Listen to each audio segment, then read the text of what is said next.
kabajamtoota fi dhaggeeffattoota hordoftoota maatii raadiyoo Daandiyaa assalamu alaykum wa rahmatullahi wa barakatuh. Oduuwwan keenya guyyaa har'aa akka lakkoofsa biyya keenyatti waxabajjii 25 bara 2010 guyyaa wiixataa guyyaa har'aa qabannee dhiyaannee jira. Oduuwwan guyyaa har'aa kan isiniif dubbisu aan obboleessa keessan Hamzaa Booranaati.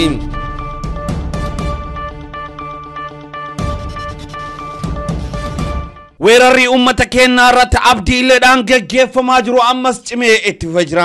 Dhiigni lammiiwwan keenya guyyaa har'aa guyyatti dhangalaa'uu cimee itti fufee jira. Godina Harargee Lixaa aanaa mi'eessootti guyyaa har'aa hidhattoonni mootummaa naannoo Somaalee liyyuu poolisii meeshaalee waraanaa ammayyaa hidhatuudhaan ummata keenya Oromoo qeessaa keessa jiraatu qotee bulaa aanaa mi'eessoo araddoota aanichaa araddoota akka araddaa buurii muluu dirree bal'oo fi waltaanee fi naannoo ishee irratti weerara banuudhaan ummata keenya irratti kan hama dhaqqabsiisaa oolaniiru.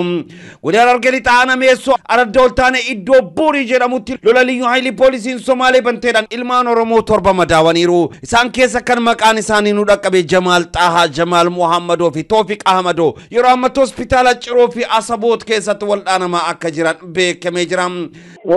Dhimmi soofuni tasgabbiin qabu beektaa. Wala isin ummata bira gahan jiru ta'uu maal akka ta'e hin beeku. Dhimmi isaa nuyi maalii fi yeroo namni dhaamee fi yeroo du'e qofa maalii fi walitti kan jirmannu dursine itti qophaa'uudha qabna. Makiina 50 oli humni mootummaa naannoo Somaaleedhaa humna addaa naannoo Somaaleedhaa kan dhufee mul'utti bu'ee jiru. Kan uummanni keenya arku jechuudha. Burii mul'uu bakka lollitti ta'ee fi magaalaa mul'uu jidduu yoo kiiloomeetira 2 ta'u siigalee fageenyi isaan jidduu jiru. Sirriitti argaa jira uummanni waan kana. Uummanni akkana uummanni makiina 50 olii kan dhufee bu'aa jiru. Osoo uummanni kun dhufaa sana irratti hin bannetti dafaa waan qabdaniin duuba dhaabbadhaadhaa jechaa ture. Nutillee himaa ture. Miidiyaa daandaatti illee dubbataa jirra. Maaliif uummanni keenya yeroo uummanni keenya dhufe qofa kaawwalitti yookaan wanni taanu kaawwalitti dirman dursinee maaliif ittiin qophoonni akka isaan qophaa'an kanatti akkana har'a lolli ilaa ammaan kana kan itti jiru beektaa naannoo gara naannoo waltaaneetti ilaa ammaan tanaa itti jira. Haga ammaan tanaa namni dhaame baay'inaan akka nama 6 nama 5 dubartiin takkallee kan dhaamte ni jirti nan jedhan maqaa isiidhaa yeroodhaaf na bira hin geenye namoota dhaaman kana akka tokko akka nama 5 tokko maqaa isaanii na bira ga'eera. Jamaal Muummee Toofiq Ahmadii fi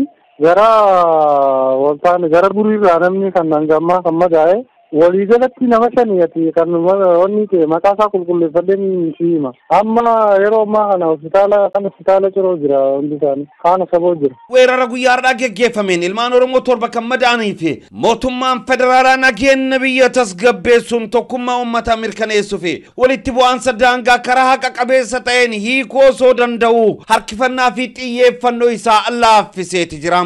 Kun ammoo uummata keenya irratti dhiibbaa guddaa geggeessaa jira jechuudhaan waajjirri kominikeeshinii mootummaa naannoo Oromiyaa godina Harargee Lixaa aanaa mi'eessoo komii qabu guyyaa har'aa ifatti ibsee jira. Uummanni aanaa mi'eessoo mootummaan dhimma keenya furuufi fedhinna hin qabu. Hawaasni keenya guyyuu ajjeefamaara. Uummanni keenya qophii hin qabu. Diinni konkolaataa 20 naannicha irratti buufame hawaasa keenya shororkeessaa jira jechuun haalichi hammaata ta'uu isaa raadiyoo Daandiyaqatti himaniiru. Waraabeyyiin kunniin dhiiga dhuguu baran dhiiga namoota keenyaa guyyuutti dhangalaasaa dhiiga dhuguu ittuma jiru. Kana dhabsisuuf mootummaan gahee guddaa qaba. Kanaaf mootummaan rakkoo walitti bu'aansa daangaa kana xiyyeeffannoo addaa itti kennuun hatattamaan furmaanni akka itti laatamu gochuu qaba.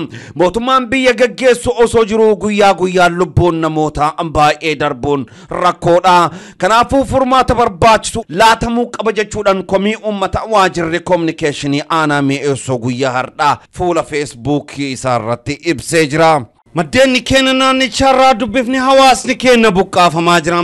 Milishoonni kanaan dura leenjii fudhatan hojii ala taa'aa jiru. Daangaa irratti ilmaan xixiqqoo faawwan qofatti hafe jechuudhaan haalli uummanni keenya keessa jiru akka yaachisaa akka ta'e maddeenni keenya raadiyoo Daandiyaqatti himaniiru. Amma haalli jiru uummanni buqqa'aa jira beektaa. Uummanni danda'u amma waltaanee fi burii keessa uummanni keenya buqqa'aatu kan jiru. Gara mootummaatti wanti godhamaa jiru wanta qolleen hin jiru beektaa. Aga dandeenyu nutilleen dirqisiisaa turre gara qaama mormaatiin wanni takkallee wanni deeggarsi godhamaa jiru. Milishoota kana dura kan leenjisanii fidan inni lechiifnaa jaanii ilaa ammaan tanaa inni lechiifne aga tokko qofa kan isaan lechiisanii hangisan gara naannoo bareedaa kana kan jirani. Nama 60 mokkana qofa kan lechiisanii gara nuti amma wanni saadhaanti keenya akkuma duraan himaa jirru beektaa ummataaf jirmatu qabu malee qaamni mootummaa kan eeggannu hin jiru. Kanuma silaa jara leenjee bilisaa kan hidhachiisan kanaaf uummannumaatu uummatarraa guuree isaan hidhachiise. Naannoo biraa karaa lolli hin jirre aanaa meeshoo keessaati.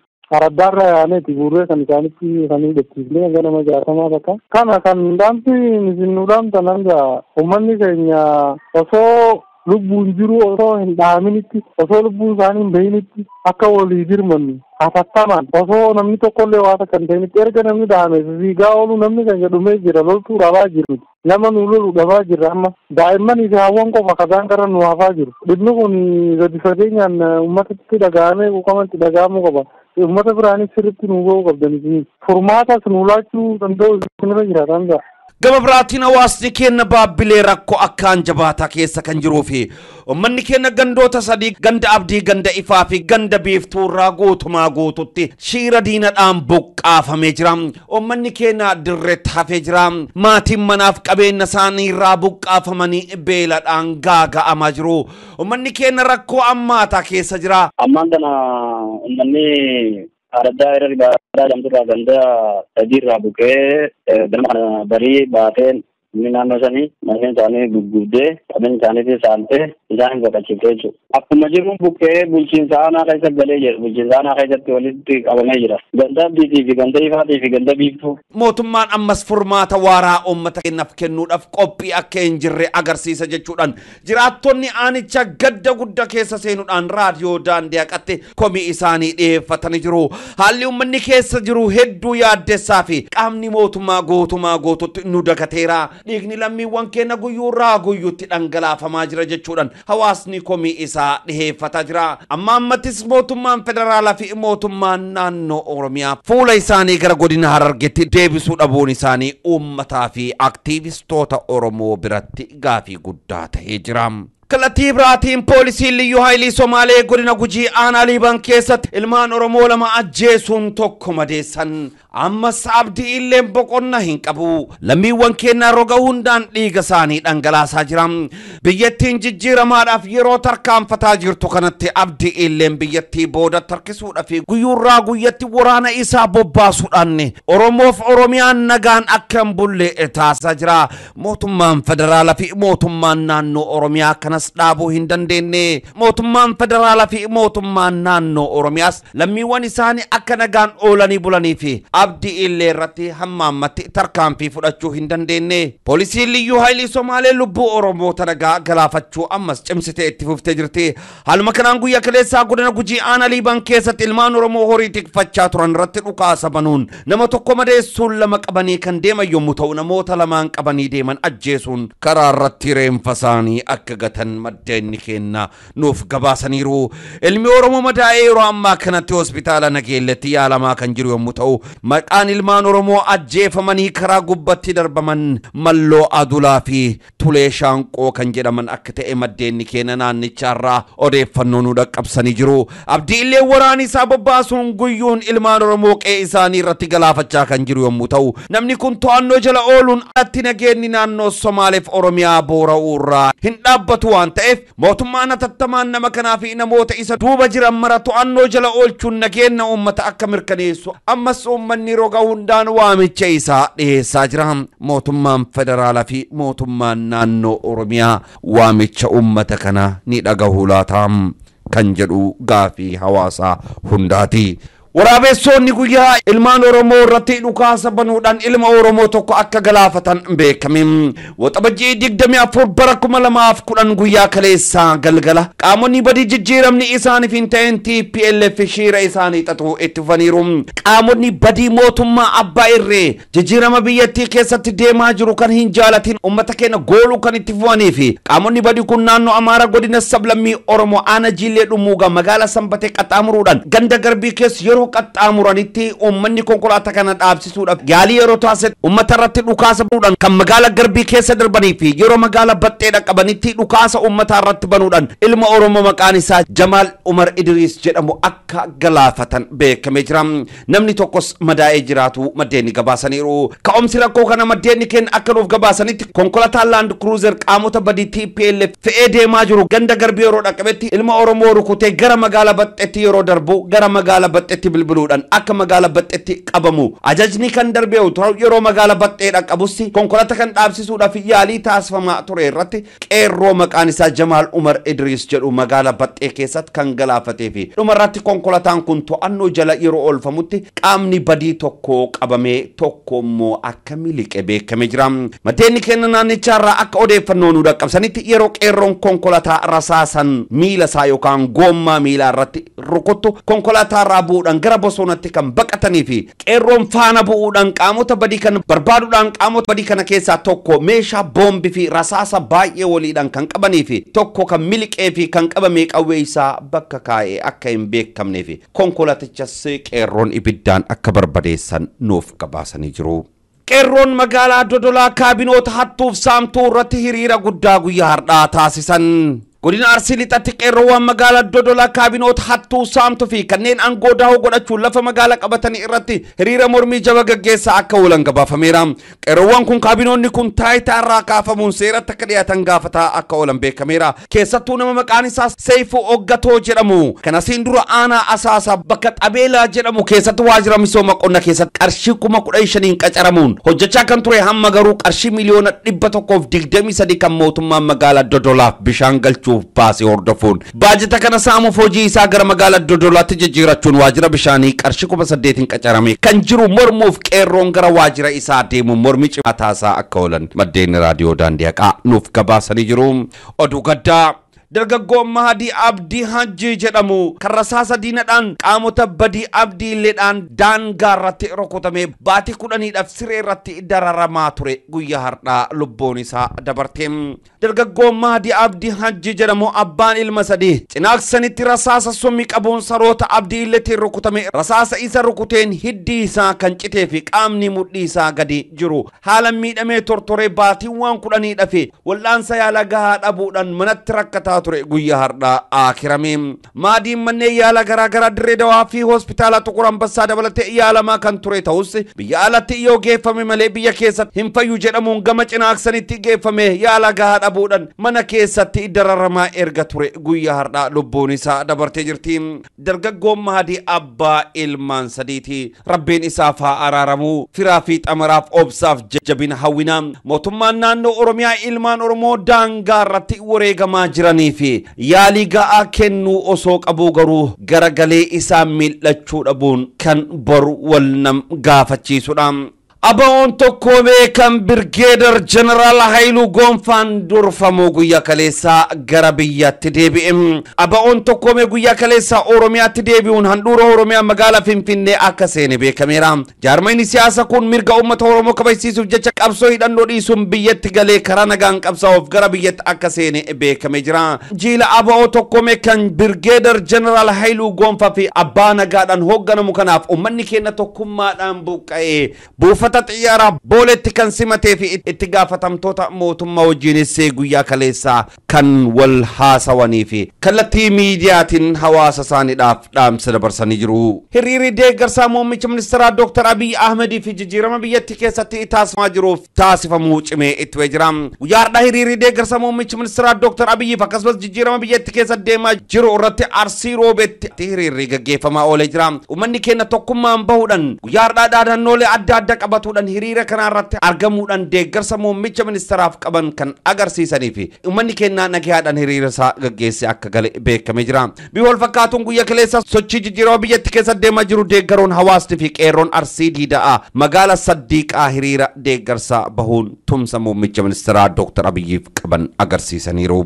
Hawaasni magaalaa Baahir Daar fi naannawaa ishee jijjiirama ministeerri muummee Dr. Abiy Ahmed fidaa jiran deeggaruun hiriira deeggarsaa guyyaa kaleessaa bahan. Naannoo Amaaraatti hawaasni magaalaa Baahir Daar fi naannawaa ishee jijjiirama yeroo ammaa hooggansa haaraa muummicha ministeera Dr. Abiy Ahmediin dhufaa jiru deeggaruun guyyaa kaleessa istaadiyoomii magaalicha keessatti hiriira deeggarsaa gaggeessaniiru. hiriira deeggarsaa kanarratti taana ministeera muummee obbo Dammaqa Mokonnin fi pirezidaanticha obbo Gadduu Andaargaachoo argamuun haasawaa taasisaniiru. Haaluma kanaan mootummaan jijjiirama biyyattii keessatti mul'ataa jiru hawwiin osoo hin taane gochaan mirkaneessuuf akka hojjetu ilaalcha siyaasaa asiif achi dhaabbachuun garaagarummaa qabaannus hundumtuu kan qabsoo biyyattii kanaaf waan fooyya'aa barbaaduuf akka ta'e itti aanaan muummicha ministeeraa ibsaniiru. Pirezidaantiin naannichaa obbo Gadduu Andaargaachoo gama isaaniin dargaggoonni humna jijjiiramaa ta'uu isaanii ibsanii wanta gargar nama baasanii yeroo qisaasu akka hin barbaachifne ibsuun tokko taanee tokkummaa keenya yoo cimsine gaara fagoo irraa ilaalchan sodaatamu kamuu jigsuu dandeenya jechuun barbaachisummaa walitti ida'amuu ibsaniiru. Kallattuu biraatiin hiriira deeggarsa guyyaa kaleessa naannoo Amaaraa magaalaa Haxaayeetti gaggeeffame irratti magaalaan Haxaayee magaalaa Caffaa Roobiit magaalaa Sanbatee jidduutti kan argamtuu fi magaalaan Haxaayee kan naannoo Amaaraa jala jirtu taatus garuu sabaan osoo waliin qoodin alaabaa mataa ofii qabatanii uummanni keenya yaada isaanii ibsataa kalolanii fi hiriira kanaaf waajjira poolisii malee waajjirri biraa akka hin eeyyamin kan beekame uummanni keenya tokkummaan ta'uudhaan hiriira kana gubbatti argamuudhaan deeggarsa muummicha ministeeraaf qaban agarsiisaa akka oolan beekamee jira. Uummanni keenya waraabeyyee guyyaadhaan hin nyaatamu. Kaffaltiin sirna hajjiidhaaf bara kanatti ta'u Ahmed Mohammed hojjetaan sirna hajjii fi umraa biyya Saudi Arabiyaatti argamu beekse. Saudi Arabiyaa keessatti gaggeessa sirna hajjiif umraa ta'ee kan hojjetu obbo Ahmed Mohammed kaffaltiin majlisi seeraan alaa kan riyaala 10,000 yookaan qarshii Itoophiyaa 98 miidhaa guddaadha. Kaffaltiin kana hunda hin barbaachisu. Kaffaltiin sirriin qarshii 45,000 fi 450 yookaan riyaala 550 qofa ta'uu isaa ibsee jira. Hoggansa miidiyaa OBN fi akeekkachiisni cimaan kenname. Kuma beekamu hawaasni musliimaa cinaa uummata biyyattii ta'e mootummaa wayyaanee duraaniitiin mirga heeran kennameef mulqamuun dhaabbata mataa isaa namoota ofii filateen akka hin hogganne godhamee akka jiru ni yaadatama. Kanumaan wal qabatee hawaasni musliimaa hoggantoonni yookaan kaadiroonni gumii dhimma islaamaa mootummaa wayyaaneetiin karaa booroon irratti muudamuun dararaa saamaa fi hataa jiran taayitaa akka lakkisan wayitaa daangaa hanga daangatti gaafachaa jirutti wayitaa ulamoonni beektonni islaamaa hoggantoonni majlisaa hattoota fi saamtota waan ta'aniif karaa isaaniin hajjiin bara kana deemamuu akka hafu labsii dabarsaa jiranitti miidiyaan OBN faallaa uummata bal'aa dhaabbachuun sirni hajjii karaa majlisota seeran alaa akka raawwatuu fi miidiyaa isaa irratti beeksisaa fi waan jiruuf gocha uummata musliimaa dallansiisuu fi gocha aantummaa uummataa miidiyichi horate kuffisu dalaguurraa akka of qusatu rogeeyyiin Oromoo musliimaa jabeessee akeekkachiisa dabarseef jira. Miidiyaan kun fedhii uummata bal'aa ala dhaabbachuun hattoota saamtota bakka bu'ummaa uummata hin qabnee fi kashalabboota majlisaa kan tumsu yoo ta'e hawaasni musliimaa tarkaanfii itti aanu fudhachuutti kan tarkaanfatu akka ta'e jabeessinee akeekkachiifna jechuudhaan dhaamsa isaanii dabarsanii jiru.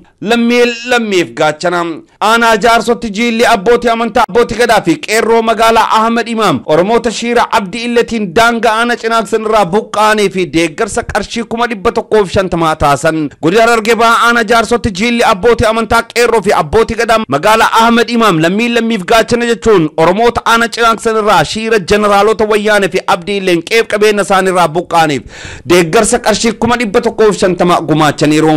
Jiilli kun erga dabarsaniin muummeen ministeera pirezidaantiin naannoo Oromiyaa hatattamaan majlisa seeraan alaa hawaasa musliimaa irraa akka buusu gaafataniiru. Kallattii biraatiin godina Booranatti qeerroon aanaa Waacillee ganda weeb saamtota albuuda Emerald saamaa jirtu hiriira itti ba'uun mormii cimaa itti gaggeessanii naannicharraa kan buqqaasaniif yeroo ammatti qaamonni qabeenya uummata keenyaa saamaa turan kun magaalaa Yaabal'oo Mootel Maazangatti madheeffatanii akka jiran gabaafamee jira.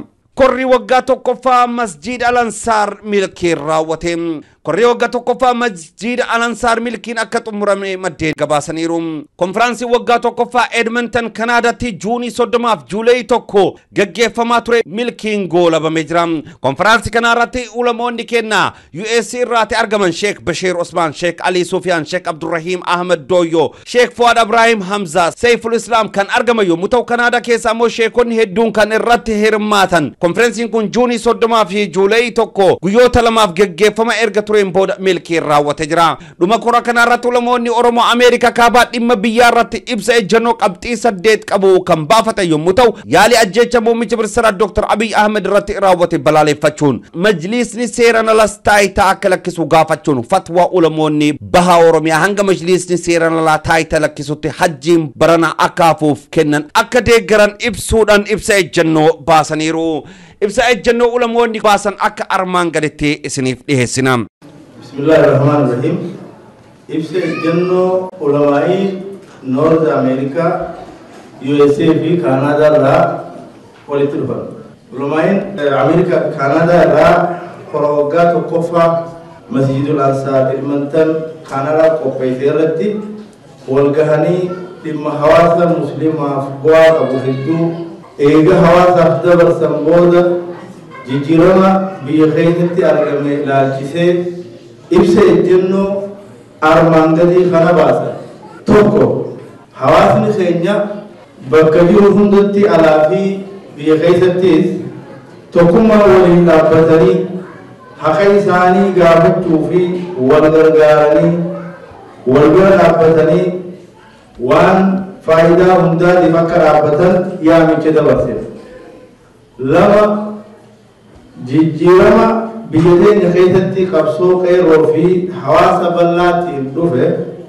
أكا غرم غهوف حقني هنداتيس أكا إيقاموف موتما غافي حواسا جرجرا ديبسا جروال إنتابتني وربدي أكا لفهم بلي سنف أكا برا إيقاني في وردقيتي دان غم فائدة وليغراتي أكا ديمن يا مجد بسيط سدي جيجيرما دفه خان هوغنا جران مموچا منستيرا دكتور أبي جيف دينگرسا حواسني اگرسيسو فنفنه هرير نگايا أبيوتا درباي رتي قدمه خيستي بومبي دربتوران حواس نگايا ورغفتان نبراري فنا حتى تمانيس أكسيرا بهاتن غافن أكسوماس ورا مداويف ورا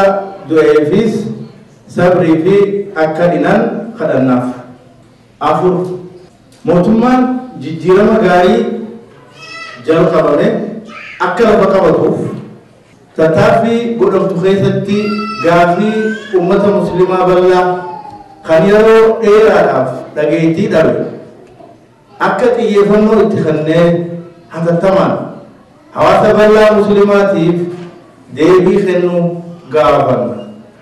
سدي مجلس عافي لما حجي بركنا لا تسد فتوى علماء بيجا خنن نوتيس علماء نورث أمريكا لا نديكر مسلمة الرتي سيارة مجلس في أمه حتى تمن أكبو خهواتني فابلسان فلتون فكوئ حجين برنا مجلس حارو حواسني فلاتون أكبرهم توفي يوم موسن هم بدرنا حجين برنا واجب مرة وام بوته يتي علماء فتوى كنته نتيلين فتوى سندي كرنا مطمئن علماء دعيه دبيزا كخنو أفضل جها رماتي نانو دانغا Oromiyaa gama Harargee baay'ee fi Boorana akkasuma bakka hundatti argamaa jiru hatattamaan akka dhaabbatuu fi warri buqqee akka qubsiifaman mootummaa Oromiyaadhaa Tiim Lammaa fi muummicha ministeera Abiy Ahmad tarkaanfii barbaachisu fudhatanii ummata akka qubsiisan lolas akka dhaabsisan gaafama. Sheekotiin ulamaa'in akka Noorz Ameerikaatti duraanis hawaasa buqqeef gargaarsa godhaa turre ammas itti fufnaa hawaasni keenyas warra buqqeef gargaarsa bakka hundaa godhaa jiru akka itti fufu isin gaafanna. Torba sheekotiin gargaarsa warra daangaa buqqeef godhamaa jiru keessatti adda durummaadhaan amaanaa hawaasa bal'aa irraa isaanitti kennamtee fudhatanii bakkaan gahaa jiran kan warra buqqeef abbummaan dhaabbataa jiran garee ulamaa'iidhaa tabakka hundaa tattaaffii kana keessatti hirmaatan ammas akka galan himanii itti fufanii fi warra buqqeef qubsiisuu irratti tattaaffii godhan keessatti dadhabbii isaanii dhagahan hunda oobsaan itti fufanii uummata keenyaaf bu'aa buusu jiran akka itti fufan akka oobsan isaan gaafata. 8 walumaa galatti jijjiirama amma argame biyya keenya keessatti qabsoo hedduudhaan dhufe waan ta'eef warra shira dalaganii jijjiirama kana iddoo deebisuu fedhan warra ummata hawaasaa walitti buusan warra amantii fi amantii jidduutti lolli akka qabu tattaaffii adda addaa godhan warra waa dhukkaasan bakka adda addaatti hunda isaaniitu ni magaaleeffanna hawaasni keenyas akka isaanirraa if eegu yaamicha dabarsina ibsa ejjennoo ulamaa'ii noord ameerikaadhaa ka ameerikaa fi kaanaadaadhaa walitti dhufan julaay takka bara 2018 magaalaa Edmonton kora waggaa masjidul Aqsaa qopheesse irratti kennamte. kabajamtoota fi dhaggeeffattoota hordoftoota maatiiwwan raadiyoo daandii haqaa oduuwwan keenya guyyaadhaaf qindeeffannee qabannee dhiyaannee kana fakkaatu qophiiwwan keenya hafan wajjin turmaata gaarii.